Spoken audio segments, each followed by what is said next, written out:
Wanita hari ini.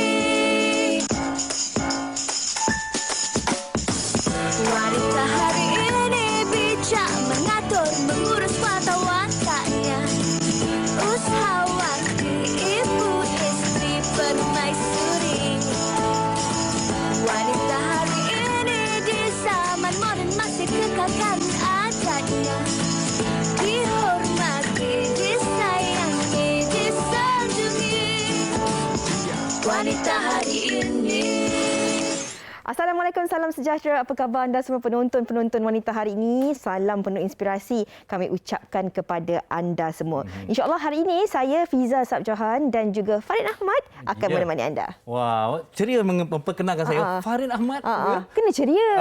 Sebab kita ni kan Farid, bangun pagi kita kalau boleh apa yang berlaku semalam, malam tadi tu kita lupakan. Betul. Kita bangun kena dengan semangat baru. Dan hari ini hari baru, bukan saja hari baru untuk kami tapi juga hari baru untuk anda semua. Jam 12.30 hari ini masih belum terlambat untuk meningkatkan lagi motivasi dan juga semangat untuk meneruskan hari kita. Dan kalau kita lihat sebenarnya saban hari keadaan alhamdulillah semakin pulih, semakin stabil.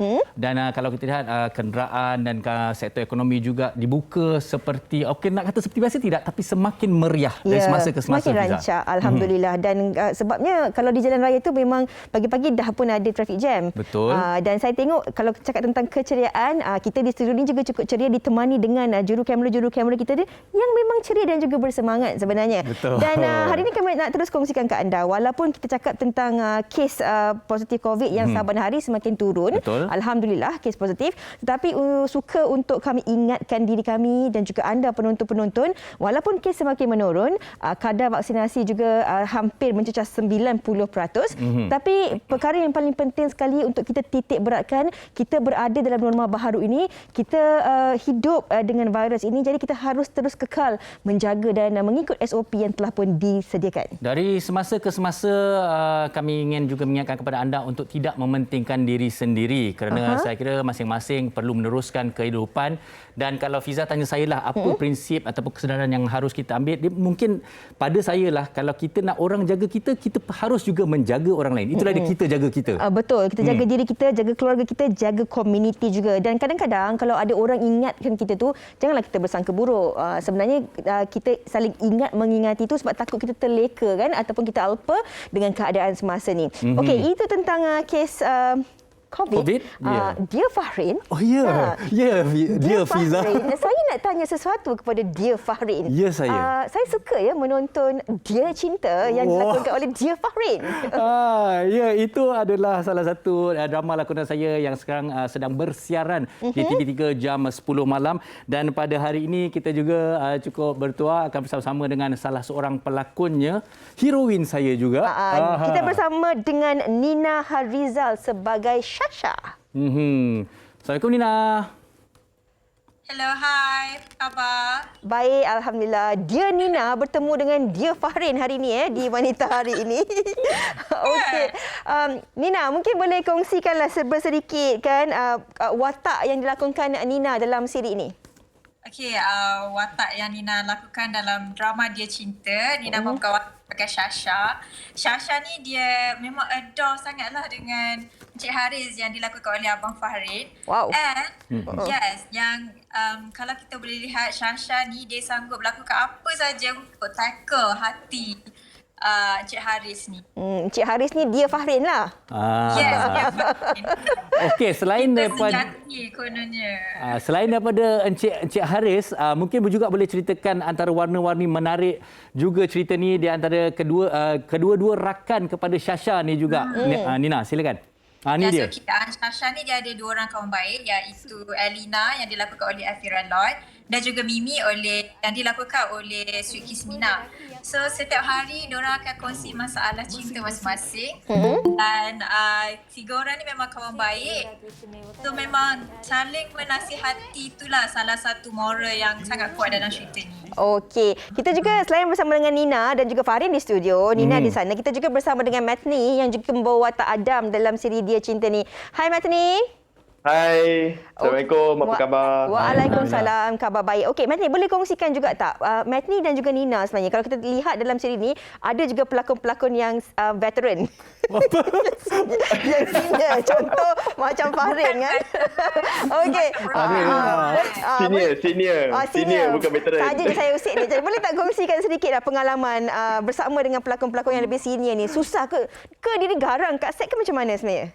Cerita. Okey, semua artis yang dalam Dia Cinta ni, rakan-rakan artis semua first time. Nina saya dah kali kedua berlakon dengan dia.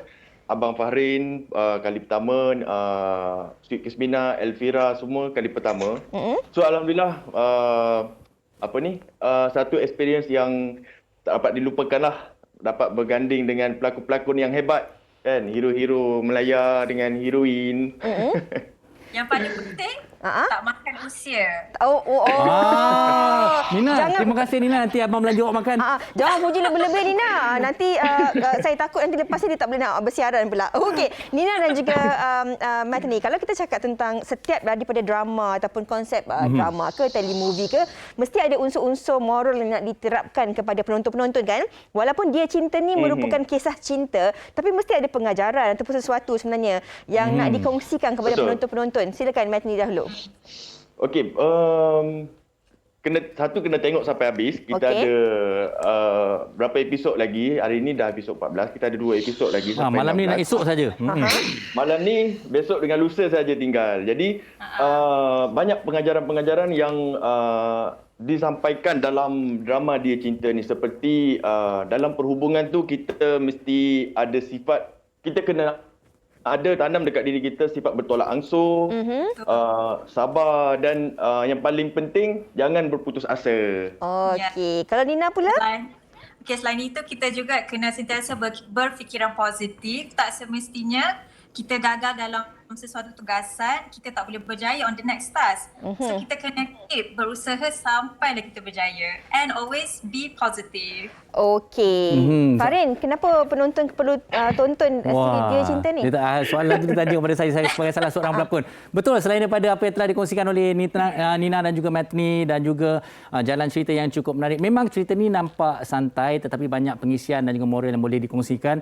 Dan saya kira sebenarnya selain daripada itu juga garapan suntingan yang cukup menarik, berwarna-warni adalah antara tontonan terbaik jam 10 malam untuk kita bersantai-santai berehat sebenarnya. Okey, pesanan ringkas daripada Matni dan juga Nina, silakan. Okey, Nina dulu. Untuk saksikan Dia Cinta, kita tinggal lagi 3 episod setiap hari Isnin Khamis jam 10 malam. Okey, Matni? Jangan lupa saksikan Dia Cinta. Kita ada lagi 3 episod. So jangan lupa update story-story pasal Dia Cinta, tentang apa yang Dia Cinta sampaikan kepada penonton-penonton yang yang tonton sampai habis tu. Alright. Lagu soundtrack cerita ni pun seronok sebenarnya kan? Nyanyi sikit, Fahrin? Tak tahu lagu perempuan. Dia Cinta ni dia ada banyak bagi positive message seperti quotes. So daripada situ boleh ambil nilai-nilai moral. InsyaAllah. Dia Matni, dia Nina. Terima kasih kerana sudi bersama dengan kami. Dia Fahrin. Dan dia penonton wanita hari ini. Jangan lupa untuk menonton Dia Cinta. Berbaki 2 episod saja lagi. Hari Isnin hingga Khamis ini. Okey. Awak sebut dia sana, dia sini. Saya boleh tahu siapakah Dia Cinta awak dalam kehidupan ni? Rahsia lah. Beritahu. Gelak tengok dia. Okey. Terima kasih banyak sekali lagi. Dan penonton. Sama-sama. Tadi kita dah pun bersama dengan Nina dan juga Matni dan juga Fahrin juga dah berkongsi tentang siri Dia Cinta ini. Dan kalau kita cakap tentang percintaan ini, sememangnya percintaan itu membawa maksud yang sangat subjektif. Betul. Cinta kita kepada pasangan, cinta kita kepada Tuhan, cinta kita kepada ahli keluarga dan sesiapa saja. Dan atas dasar kecintaan ini juga, kita seharusnya memainkan tanggungjawab yang besar terhadap apa yang berlaku di sekeliling kita, terutama sekali tentang anak-anak kita. Dan hari ini kita nak bawa satu lagi topik, Fahrin. Benar, satu topik yang saya kira bukan nak kata kurang mendapat perhatian, tapi ramai di antara kita tidak menyedari yang gejala ini semakin berleluasa dan apakah mungkin kerana kurangnya keprihatinan kita. Untuk membuka ataupun mendekatkan lagi dengan topik kita pada hari ini, apa kata kita dengarkan, kita saksikan apa yang ingin disampaikan oleh sahabat kita ini. Ilham Sanubari dari Fitri Yahya, silakan. Assalamualaikum, kembali bertemu dalam Ilham Serbari Fitri Yahya untuk Wanita hari ini. Saya nak berbincang tentang isu gangguan seksual dalam kalangan anak-anak yang amat menyedihkan. Kita dah besarkan anak, beri kasih sayang, beri didikan agama, tapi mereka dicabul sama ada secara paksa ataupun secara sexual grooming. Bermaksud mereka ni memang orang yang baik, yang kita kenal, kita percaya, tetapi mereka ni ada helah yang tersembunyi. Mereka buat baik, tapi masa yang sama mereka menjerat dan rancang strategi untuk merogol ataupun meliwat mangsa secara taktik yang penuh dengan muslihat yang sangat mengaibkan dan jelik. Jadi untuk kita sentiasa perhatikan anak-anak supaya mereka ni dijaga dengan rapi dan sebaik mungkin. Periksa tubuh badan dan sentiasa berkomunikasi, bercakap. Biar mereka bercerita supaya tidak ada pemangsa yang cuba meragut kesucian mereka. Ini tanggungjawab kita bersama. Bulletin FM, info terkini dan muzik sepanjang zaman. Terima kasih Fitri Yahya atas perkongsian beliau, dan kalau nak bersama atau mendengarkan suara beliau dan rakan-rakan yang lain, dengarkan Bulletin FM. Baik Fiza, tentang topik kita gangguan seksual bawah umur. Sebab tu saya kata mungkin ramai di antara kita tidak sedar kerana gangguan seksual memang kita dah banyak bincangkan. Tetapi saya kira apabila masuknya kita ke era norma baharu dengan dunia digital dan sebagainya, dan umpama anak-anak kita berkawan ni dah tanpa sempadan, Fiza. Betul tu. Dan ini kajian yang telah pun dijalankan. Menurut laporan ini, bilangan angka menakutkan apabila dianggarkan Fahrin, seramai 6 kanak-kanak dan juga remaja menjadi mangsa jenayah seksual setiap hari di negara ini sejak 3 tahun yang lalu. Malahan golongan remaja serta kanak-kanak lelaki juga tidak terkecuali menjadi mangsa utama jenayah jijik ini. Hari ini yang kita nak kongsikan kepada anda. Apakah punca kepada permasalahan ini? Siapa yang perlu memainkan peranan yang sangat-sangat penting untuk bagi memastikan perkara ini tidak berterusan dan kes ini dapat dikurangkan. Benar. Dan hari ini kita akan terus berkongsi dan mendalami tentang isu ini, dan seandainya anda ada sebarang pendapat dan juga perkongsian, mungkin juga pengalaman, sila kongsikan bersama kami di Facebook Wanita Hari Ini TV3 dan Instagram kami WHI TV3. Kami nak berehat dahulu seketika, kembali nanti terus kongsikan pendapat anda dan terus bersama kami di Wanita Hari Ini. Jangan ke mana-mana. Wanita Hari Ini.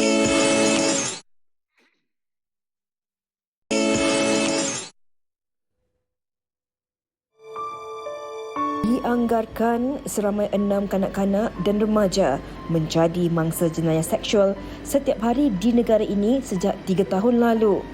Bilangan angka ini amat menakutkan apabila ia juga membabitkan kanak-kanak dan remaja lelaki. Menurut Datuk Huzir Muhammad, Pengarah Jabatan Siasatan Jenayah Bukit Aman, sepanjang Perintah Kawalan Pergerakan PKP berlaku, Polis Diraja Malaysia telah mengesan peningkatan kes jenayah seksual terhadap kanak-kanak. Ia membabitkan 1065 kes yang direkodkan sepanjang tahun lalu. Punca peningkatan jenayah ini disebabkan faktor penggunaan media sosial yang meluas dalam kalangan remaja. Terbaru tular kes di mana seorang remaja perempuan telah menjadi mangsa liwat dan rogol bapa serta 3 abang kandungnya sejak setahun lalu.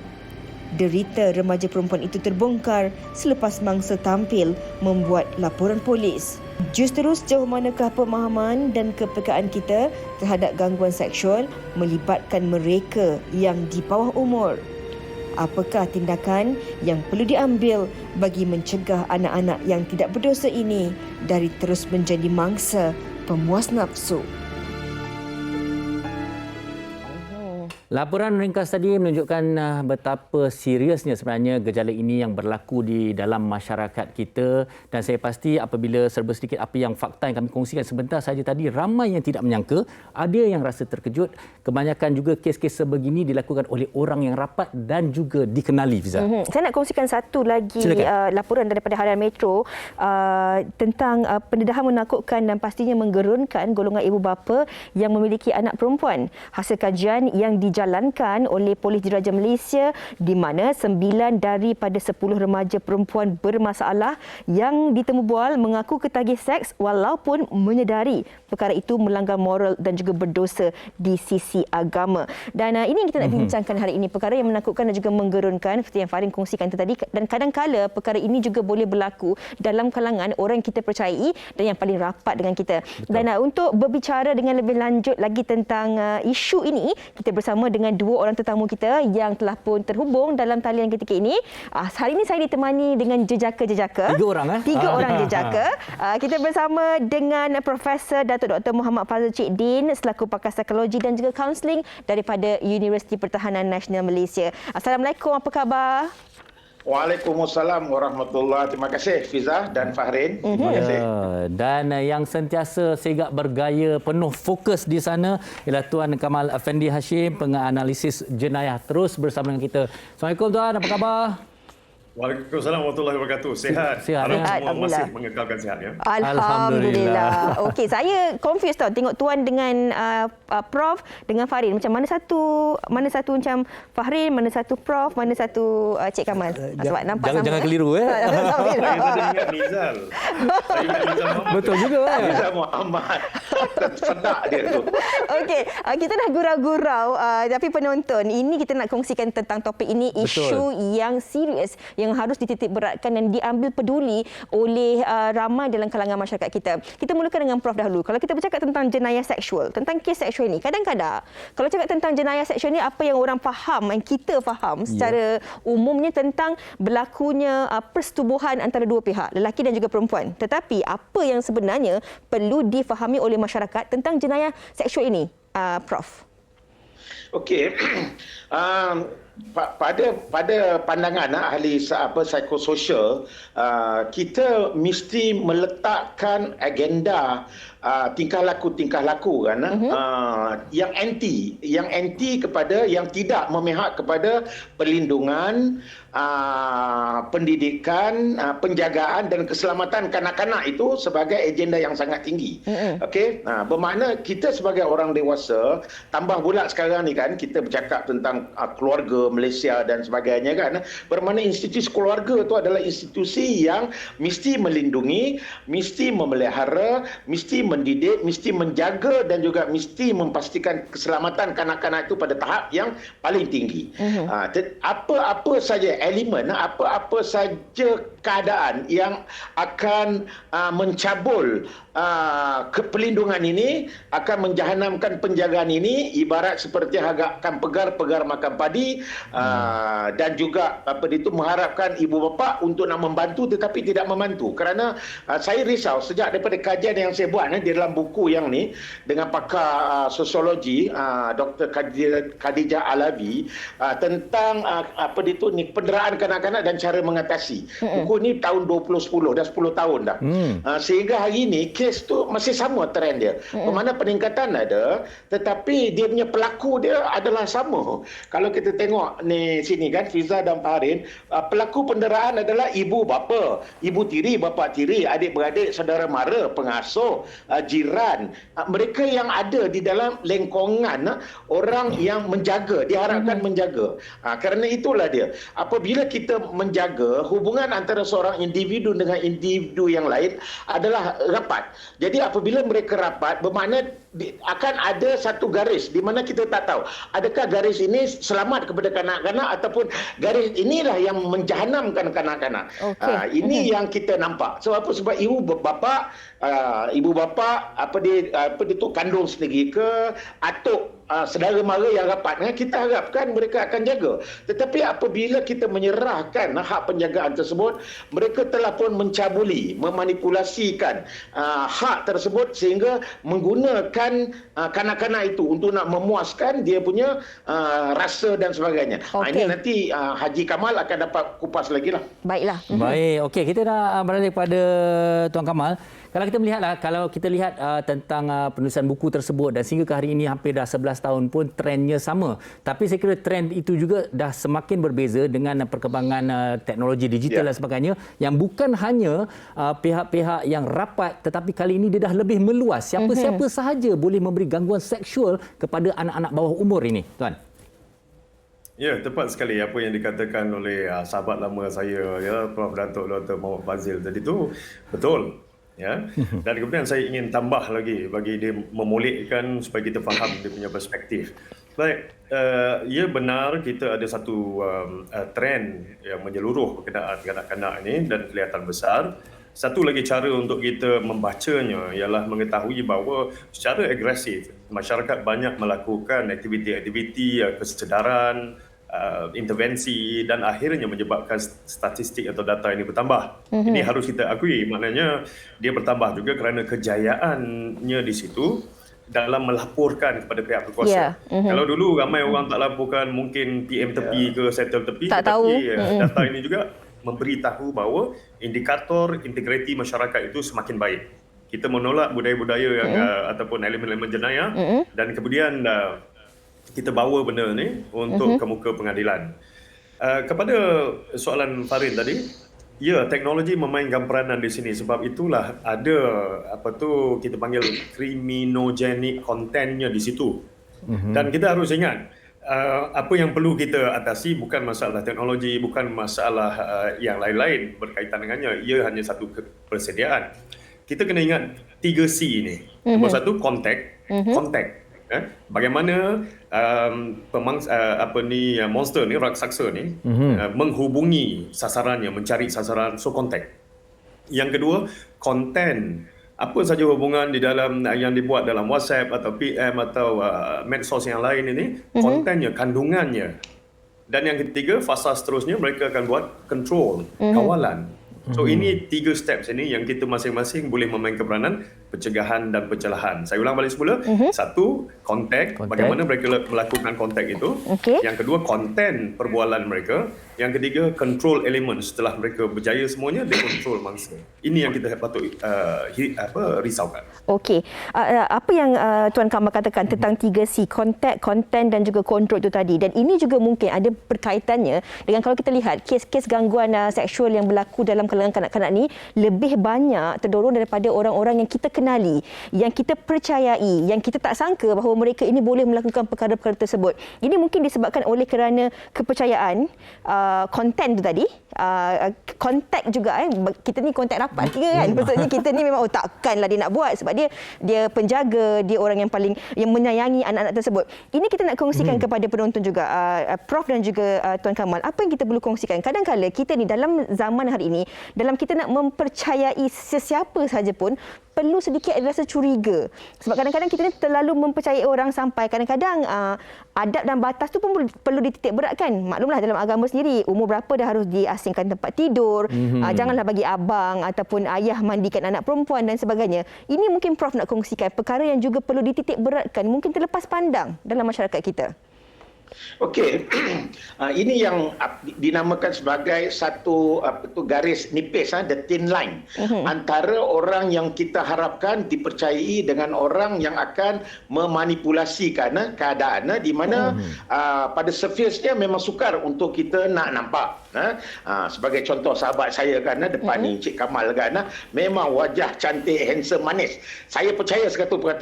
Jadi apa-apa saja saya serah kepada dia sebab saya tahu di belakang saya pun dia akan boleh integritinya tinggi. Okey. Tetapi ada juga orang yang handsome, cantik yang macam ni. Tetapi dia tidak seperti Encik Kamal ni, bermakna di depan dia akan mempamerkan. Banyak saudara mara kita ni, banyak kes-kes kawan-kawan kita pun sama juga. Okay? So dalam konteks ini kan, kalau kita tengok, kalau dapatlah kita mendalami lebih sedikit orang yang nak kita harapkan ini. Okey, walaupun kita tahu ini adalah anak ni saudara mara kita, abang kita, adik kita, bapa tiri kita, siapa-siapa yang berhampiran dengan kita kan. Tetapi kita boleh menyemak dengan lebih satu lagi, orang kata, kita kata pesan, cuba kita nak melihat dia punya tindak balas dia, cara dia berfikir. Okay? Sebab kalau kita nampak ada kecenderungan untuk seorang itu kontrol orang yang lain, okay?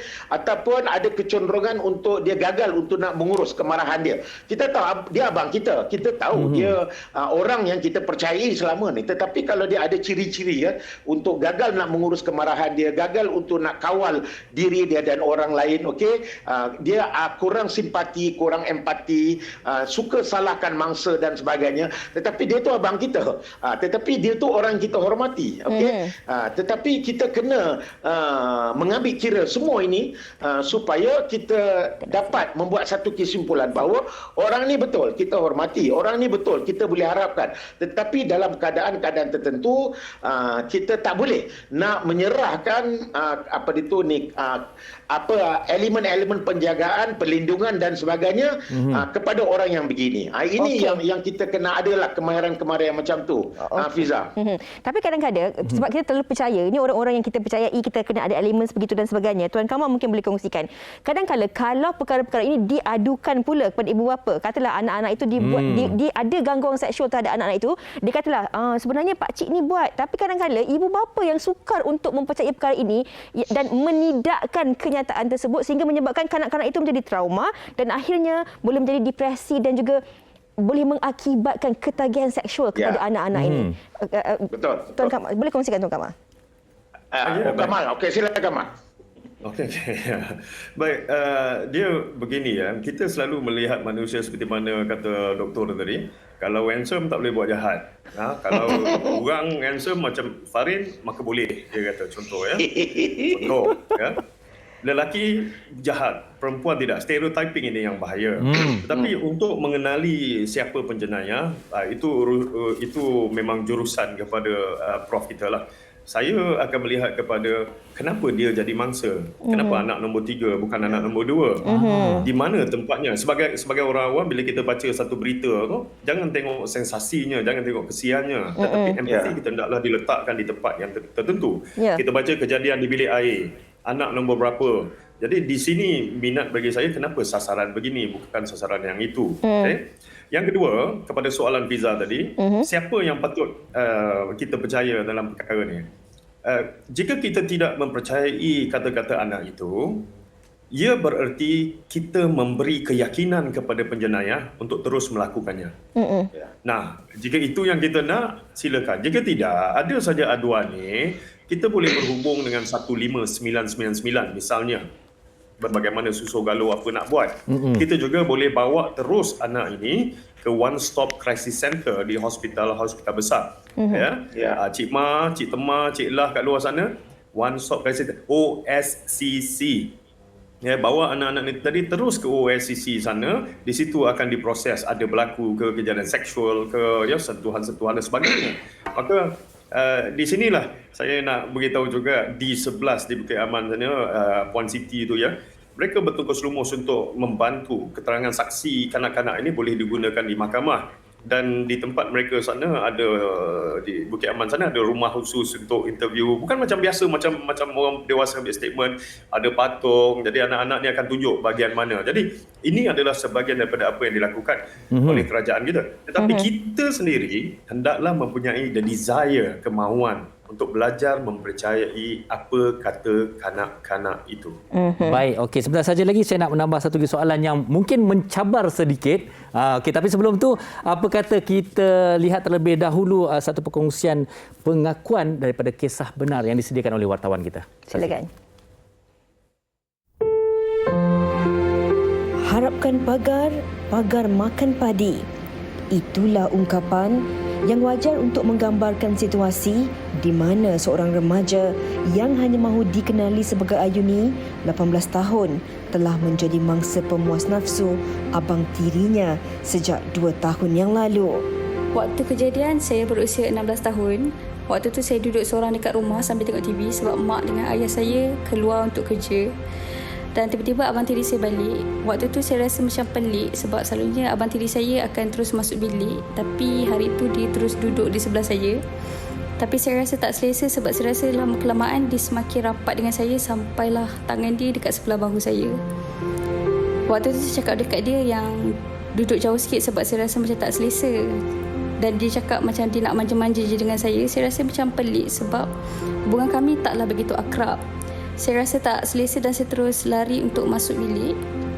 Dan belum sempat saya kunci pintu, abang tiri saya terus buka pintu saya dan dia cakap dengan saya jangan jerit. So, belum sempat saya jerit, dia terus pukul saya.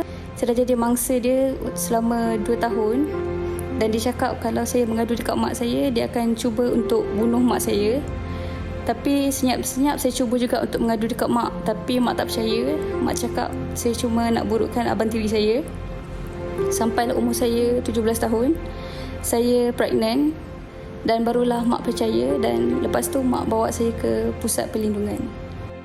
Rumah Perlindungan Raudatul Sakinah antara pusat yang memberikan perlindungan dan pemulihan akhlak terhadap remaja yang tersasar dari jalan kehidupan satu ketika dahulu dan juga mangsa jenayah seksual.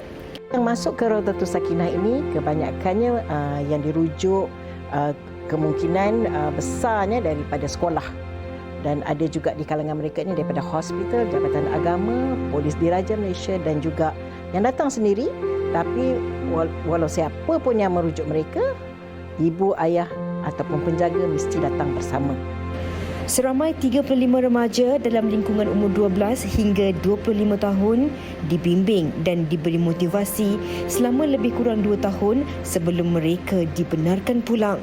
Sebenarnya kami ada kelas-kelas bimbingan yang dibuat kepada mereka, yang dilaksanakan kepada mereka. Di antaranya adalah kelas akidah, kelas akhlak, kelas fardu ain, kelas Al-Quran, kelas sirah. Berbagai kelas untuk sebagai input kepada diri mereka supaya mereka lebih tahu dan lebih faham tentang erti kehidupan yang sebenar. Dan dalam masa yang sama kita juga bagi skill kepada mereka. Mereka ada kelas English, ada kelas creative thinking, ada juga kelas memasak, kelas seni, kelas penulisan. Masya Allah, memang hebat anak-anak ni. Justru diharap dengan adanya pusat perlindungan seperti ini akan terus dapat membantu memulihkan mental remaja yang pernah menjadi mangsa jenayah jijik ini dan sekaligus dapat mengembalikan semula kepercayaan diri mereka untuk berhadapan dengan masyarakat. Pertama, sememangnya kisah ini berlaku dalam masyarakat dan seterusnya juga di kalangan masyarakat kita, contohnya seperti Rumah Raudatul Sakinah itu sendiri, di dalam masyarakat kita penuh keprihatinan yang terus ingin membela nasib anak-anak seperti ini. Dan mungkin izinkan saya kepada para tamu kita dan juga kepada para penonton, ini ada satu perkongsian yang mungkin saya ringkaskan tentang kisah benar yang dikongsikan bersama dengan sahabat kami Fetri Yahya yang diberikan kepada saya oleh penerbit. Okey, ini mengenai seorang adik-beradik, 8 orang perempuan semuanya, dan sangat-sangat tidak disangka mereka bahawa ayah mereka adalah seorang pedofilia yang telah mencabul ke semua adik-beradik ini. Tetapi malangnya apa yang terjadi adalah apabila diadukan kepada ibu mereka, ibu sentiasa menidakkan dan kemudian ayah dah rasa berkuasa dah. Dan malah mampu untuk mengugut anak-anak ni, kata okey, kalau kau terus nak mengadu macam ni, ayah tak bagi duit belanja belajar dan sebagainya, dan berterusan dan mereka semua dah meneruskan kehidupan tetapi meninggalkan trauma. Dan akhirnya pula apabila perkara ini terus terjadi, akhirnya mak pula kata maafkanlah ayah tu. Okey, ini sebenarnya Fiza soalan mencabar saya nak tanyakan kepada tetamu kita, mungkin kepada Prof pun bolehlah. Di mana okey, macam Tuan Kamal katakan tadi, kita ada tempat aduan, kita laporkan kepada polis ataupun pusat-pusat bantuan dan sebagainya. Tetapi apabila wujud situasi seperti ini, ada di kalangan ahli keluarga macam, tak bolehlah, ini ahli keluarga kita sendiri. Takkan kita nak report pada polis? Takkan kita nak biarkan ayah tu masuk dalam jail? Keluarga kita malu dan sebagainya. Jadi bila timbul situasi seperti ini, apa sebenarnya yang harus dilakukan? Okey, terima kasih Farin. Bagus soalan itu kan. Ini mengenang semulalah kepada kes-kes yang pernah saya handle sendiri. Isteri saya pun banyak membantu dia, kaunselor sekolah, banyak membantu pelajar-pelajar yang terperangkap dalam keadaan ini. Dan kami sendiri pernah menyelamatkan kanak-kanak ini. Siapa pun tak nak terima, kita bawa. Sebab apa? Sebab kita nak hantar kepada pusat perlindungan di bawah JKM pun belum lagi. Sebab apa? Dia ada peraturan dia dan sebagainya. Jadi untuk sementara tu nak menyelamat, terpaksalah balik rumah saya dan duduklah 2-3 bulan dan sebagainya. Okey, ada banyak kes, bukannya satu, di mana anak yang telah pun disumber mahramkan oleh bapa, abang dan sebagainya nak dibawakan kes, tetapi yang menjadi penghalang adalah ibu sendiri. Itu yang sangat malang tu, kerana ibu takut hilang pendapatan, hilang macam-macam lah. Dia tak boleh terima hakikat suami dia nak masuk penjara dan sebagainya kan, kerana dek seorang. Ini sampai 8 orang ni. Jadi ini adalah merupakan satu keadaan yang memang wujud. Okey, dia ada halangan dekat situ. Kita boleh nampak halangan itu macam Cik Kamal katalah, bapa akan menjadi pembuat tu akan menjadi lebih kuat lagi kan, lebih stronger and stronger. Kerana orang yang sepatutnya melindungi kanak-kanak itu dah lemah. Benteng yang pertama iaitu ibu sendiri dah gagal. Jadi di sinilah ialah kita dah buat sebenarnya Jabatan Kebajikan Masyarakat, Kementerian Pembangunan Wanita, Keluarga dan Masyarakat, Institut Sosial, PDRM sendiri kan, kita cuba nak memperkasakan ibu-ibu ni sebagai benteng sebenarnya. Kebanyakan yang menjadi benteng ni adalah ibu-ibu. Ibu-ibu kadang-kadang terpaksa mengikut keperluan keganasan ibu bapa tu sendiri. Jadi dalam nak membantu orang ini, saya nampak yang pertama ibu bapa, institusi keluarga itu sendiri kena perkasakan, bermakna dia mesti dipertingkatkan keberanian dia, saluran dia, cara gaya macam mana kita nak mengurus kes tersebut. Macam baru ni di parlimen pun menteri seorang menteri kan dia bangkitkan kenapa susah sangat nak mengurus keadilan untuk kanak-kanak ni, mengambil masa yang sangat lama dan sebagainya. Ini semua membuat benteng seorang ibu nak mempertahankan diri sini jadi makin lama makin lemah dan sebagainya. Okey. Kemudian satu lagi adalah pada pihak pengakuasa. Pengakuasa pun saya jangka mereka memikirkan 1001 kaedah bagaimana nak memperkasakan lagi kan proses pengambilan kes ini, nak menjaga evidence, nak menjaga saksi bukti dan sebagainya kan. Kerana ini banyak halangan-halangan. Saya pada aspek psikososial saya boleh melihat kepada nak memperkasakan institusi keluarga itu sendiri. Untuk kes-kes undang-undang dan sebagainya, sahabat saya ni Encik Kamal bagus dia terangkan. Baiklah, itu kita cakap tadi tentang peranan ibu sebagai benteng utama itu tadi, yang berbalik juga kepada soalan yang sebelum itu, bahawa kadang-kadang ahli keluarga atau ibu atau bapa ni tak mempercayai apabila anak-anak melaporkan kepada mereka. Tetapi hari ini selain daripada gangguan seksual ini diperlakukan oleh ahli keluarga ataupun mereka yang rapat, kita juga tidak harus alpa bahawa dalam zaman kemajuan teknologi sekarang ini, media sosial juga turut memain peranan yang penting dalam memberi pelbagai pendedahan yang tidak sepatutnya kepada golongan anak-anak ini, sehingga mereka tidak tahu kadang-kala untuk membezakan mana satu yang betul ataupun mana satu yang tidak. Kalau menurut laporan yang dilaporkan juga, banyak sebenarnya kes-kes yang berkaitan tentang gangguan seksual ini diakibatkan oleh pendedahan ataupun penggunaan media sosial yang tiada batasan dan juga kawalan. Bagaimana sebenarnya kita nak kongsikan kepada ibu bapa? Sebab kadang-kadang ibu bapa ingat anak-anak dia tengah main game ke atau buat kerja sekolah ke, chat dengan kawan ke, tapi sebenarnya dia tengah ada sexual grooming ke, dan macam lagi perkara-perkara yang tidak sepatutnya berlaku. Bagaimana kita nak tegur secara santainya kepada penonton-penonton kita agar mereka harus menitik beratkan tentang perkara ini? Nombor satu, kalau cakap pasal sokmed, dia ada had umur 13 tahun dan ke bawah, dia tak boleh ada akaun, tak boleh ada apa, tetapi kita langgar. Bila dah jadi baru kita tengadah. Okey, satu. Jadi baiklah, saya akui hari ini ibu bapa kadang-kadang dia bagi gadget, bagi apa supaya senang belajar, tetapi ada kalanya digunakan juga peranti yang sama bagi tujuan sosial, main game. Dan ibu bapa terlepas pandang, menerusi main game ni dia ada interaksi dua hala. Di situ pun boleh rekrut, boleh berbual, boleh bercakap. Oh, ini yang tembak. Dia tinggal dengan siapa? Seorang. Nanti ikut dengan abang apa ni. So di situ pun boleh interaksi, kontak tadi berlaku. Jadi ibu bapa stereotip. Dia kata ini mesti datang tengok air liur mengalir, barulah nak cari anak dia. Lepas tu ada pula yang tengok anak saya hodoh, siapa nak. Dia tak baca test penjelayah ni lain-lain. So ibu bapa kena upskill. Dia harus menganggap bahawa risiko akan berlaku di mana-mana. Nombor dua, kawalan. Kita harus mendisiplinkan dia pukul berapa sampai pukul berapa. Dan kalau misal dia ada confusing, ada benda yang dia keliru, dia tanya balik. Kemudian kalau ada orang cakap bad word, ajar dia bad word apa semua. Supaya dia tahu. Ini satu. Yang kedua, yang ketiganya, periksalah juga historinya tu. Control H, boleh tengok dekat situ kat mana dia pergi, siapa dia kontak apa semua. Takkanlah budak tu dia tahu kontak, dia tak tahu delete. Okay? Dia bukan macam bapa dia tahu pakai lepas tu delete. Jadi anak dia tidak. Farid gelak, dia suka. Biasa buat lagu. Pasal Tok Kamal buat tu. Siapa makan nangka dia kena getah kan, bukan cili. Dia cerita nangka baru. Ya? Kemudian banyak usaha yang dibuat seperti doktor cakap tadi. Kita banyak usaha ya. Kita ada mahkamah kanak-kanak di Putrajaya dan di Kuching ya. Kita juga ada rumah perlindungan kanak-kanak. Saya salah seorang ahli lembaga pelawat rumah perlindungan kanak-kanak, misalnya di rumah Mini RKK Mini Tiram. So ramai orang baca sedih-sedih berlaku, tapi bila kita ajak tolong tak ada. Ini susah nak membangun balik sebab rehab ini dua bahagian. Saudara saya tadi dia rehab kepada pelaku. Saya rehab kepada mangsa. Okay, survivor lah. Selalunya kita panggil gini, mangsa dalam bahasa pasar, bahasa betul dia pemandiri sebab dia hidup. Yang mati baru kita cakap mangsa lah pada dua-dua ya.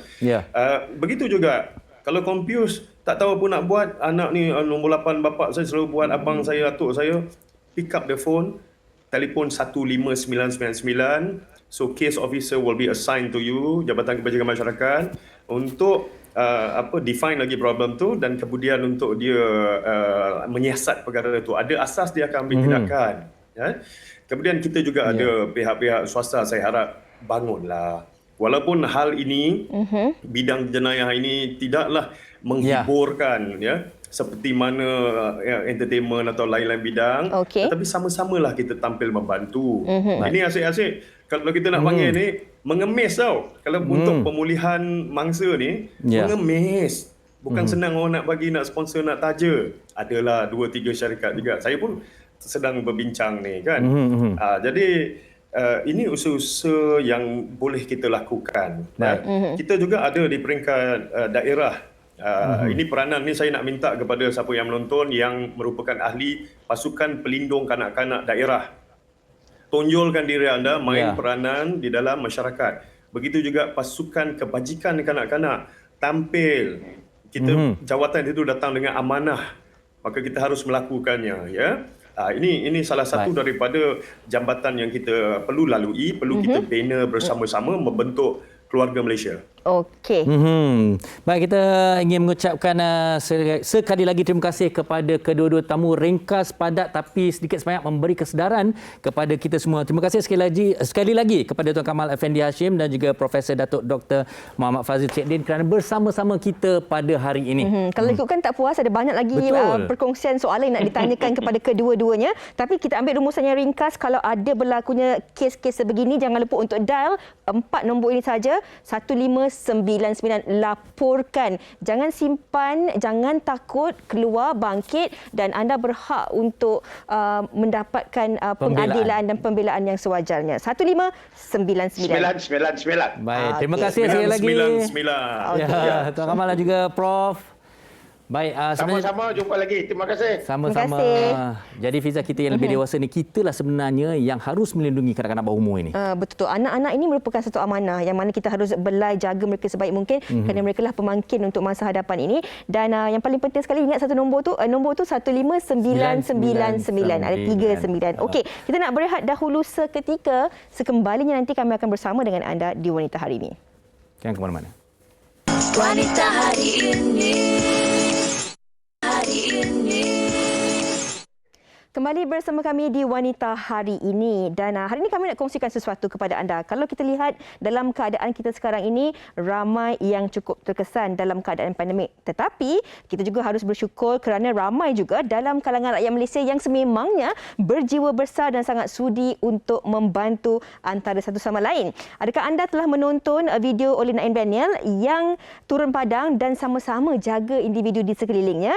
Dan untuk itu kita akan bersama dengan kakak Domino's iaitu Linda Hassan, Ketua Pegawai Pemasaran Kumpulan Domino's Pizza Malaysia, Singapura dan juga Kemboja untuk kongsikan bersama tentang usaha murni Domino's bagi berkongsi rezeki dan menggalakkan rakyat Malaysia untuk menyebarkan rasa kasih dan sayang dan sikap mengambil berat terhadap mereka yang memerlukan. Assalamualaikum. Waalaikumsalam, Fiza. Apa khabar? Baik, alhamdulillah. Saya boleh panggil kakak Domino's ya? Boleh. Okey, kita boleh kongsikanlah juga. Kalau kita lihat tahun ini sememangnya banyak cabaran yang terpaksa didepani oleh rakyat Malaysia. Terutama sekali dalam tempoh waktu pandemik ini, kita tetap kuat, positif dan bersatu. Bagaimana Domino's memainkan peranan dalam menyebarkan kegembiraan dan keceriaan sepanjang tempoh sukar ini? Okey, untuk kami di Domino's, kami mempunyai peranan yang sangat besar sebab disebabkan pelanggan kami lah dan disebabkan rakyat dapat bertapak di Malaysia selama 24 tahun dan mempunyai 240 restoran sekarang ni. Dan berdasarkan prinsip jenama kami iaitu It's All About You. Dalam erti kata lain, It's All About You ni bermaksud kami menghargai anda.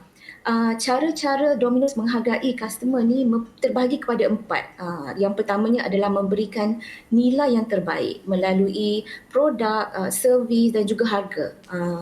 Dan yang keduanya, pizza adalah makanan kegembiraan ya. Bayangkan kalau seorang bapa membawa pizza pulang ke rumah ataupun abang Domino's tekan loceng di pintu pagar, anak-anak akan berlarian ya nak tengok pizza dah sampai. Ini adalah makanan kegembiraan. Dan yang ketiganya, cara kami memberikan penghargaan kepada customer adalah menyediakan promosi yang sesuai bertepatan dengan masa. Jadi perkara sama-sama jaga ni adalah perkara yang salah satu daripada 4 perkara yang promosi yang bersesuaian dengan keadaan. Pada asalnya sama-sama jaga ni adalah program yang kita ketengahkan di mana kita menawarkan tawaran mampu milik 2 pizza sederhana RM19 saja untuk mereka yang telah divaksinasi ataupun kalau belum divaksinasi pun hanya register di MySejahtera untuk program vaksinasi tu, anda boleh dapatkan pizza ni hanya pada RM19, 70% diskaun. Wow. Jadi dari situlah cara-cara Domino's memberi semula kepada pelanggan-pelanggan kami. Segi program sama-sama jaga ni sangat bermakna kepada bukan sahaja Domino's dan juga kepada pelanggan-pelanggan kami di seluruh Malaysia. Ya, saya kira bukan anak-anak saja yang suka dan gembira bila pizza sampai ya. Yang kakak-kakak ni pun suka juga kalau pizza sampai. Okey, Puan Linda, bagaimana sebenarnya Domino's mendorong rakyat Malaysia untuk sama-sama jaga? Okey, seperti yang saya katakan mulaannya, kami menyertai misi secara tak langsung ya untuk mendapatkan sebanyak mungkin rakyat Malaysia supaya divaksinasi, golongan sasaran divaksinasi. Sebab apabila 90% dapat divaksinasi, kita akan dapat menjalankan ekonomi dengan sepenuhnya. Jadi kami memikirkan tanpa semua ini, tanpa pelanggan-pelanggan seperti sedia kala, mungkin kita semua akan tidak dapat menikmati hidup yang seperti sedia kala. Jadi tawaran yang kami berikan itu sebenarnya bermula pada bulan Julai. Masa tu tahap vaksinasi hanya 60%. Jadi bila mana sekarang ni dah lebih 80% kan, kami membuka tawaran tersebut dan mengutarakan konsep baru dipanggil Sama-Sama Jaga. Di mana Sama-Sama Jaga ni memberikan platform kepada bukan saja customer seperti yang anda lihat sekarang ni, Naim Daniel, selebriti yang berpengaruh di Malaysia, apabila beliau juga dapat menggunakan platform ini, beli banyak-banyak pizza RM19 je untuk 2 pizza sederhana tu, pergi ke tapak pembinaan, bagi kepada pekerja pembinaan masa rehat mereka, pergi ke pasar tempat penjualan makanan di mana hari sebelum yang Naim Daniel pergi tu, Seksyen 13 banjir dan beliau pergi ke sana hari selepasnya untuk memberi pizza. Jadi platform yang kita sediakan ni dapat sama-sama menjaga di samping memberikan kegembiraan.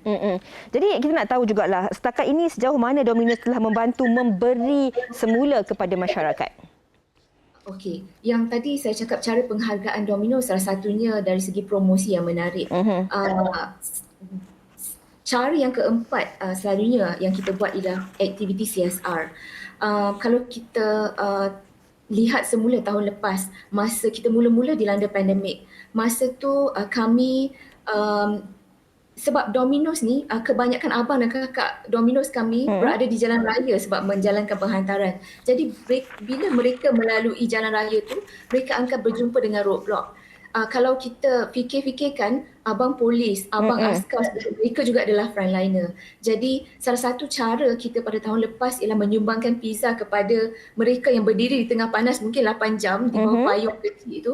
Itu salah satu cara. Kita telah menyumbangkan lebih kurang 5,000 pizza tahun lepas. Pada tahun ini kami beralih kepada sumbangan kepada PPV, Pusat Pemberian Vaksin, kepada Pusat Kuarantin macam MAIPS, hospital-hospital macam Hospital Sungai Buloh, Hospital Kuala Lumpur dan sebagainya. Sebanyak 10,000 pizza telah kami sumbangkan. Keseluruhan jumlah saya rasa lebih kurang 300,000. Jadi bukan saja nilai dari segi CSR pun Domino's memberi semula kepada pelanggan kami. Tahniah Domino's. Tetapi kita nak tahu juga apakah sebenarnya mesej yang Puan harapkan dapat disebarkan kepada orang ramai melalui kempen ini?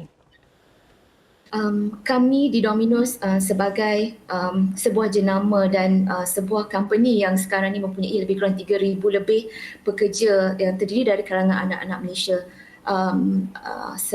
Lebih kurang 100% pekerja kami adalah 100% rakyat Malaysia. Kami tidak ada pekerja asing. Kami ingin menyarankan supaya kita sama-sama jaga, teruskan menjaga sesama sendiri, menjaga keluarga, teruskan menjaga SOP. Jadi konsep sama-sama jaga tu terapkan di dalam kita semua dan gunakan platform Domino's sediakan untuk menyalurkan kegembiraan melalui program sama-sama jaga ni. Beli pizza, 2 pizza sederhana tu untuk bawa pulang, RM19 saja dan sebarkan kepada yang memerlukan. Baiklah, terima kasih banyak-banyak kita ucapkan kepada Puan Linda dan juga Domino's. Marilah kita sama-sama jaga bersama Domino's Pizza dan saling menyokong antara satu sama lain. Saya pun terus rasa lapar, tak sabar nak order Domino's lepas ni. Tapi sambil-sambil tu kita nak berehat dahulu seketika. Kembali selepas ini di Wanita Hari Ini. Wanita Hari Ini.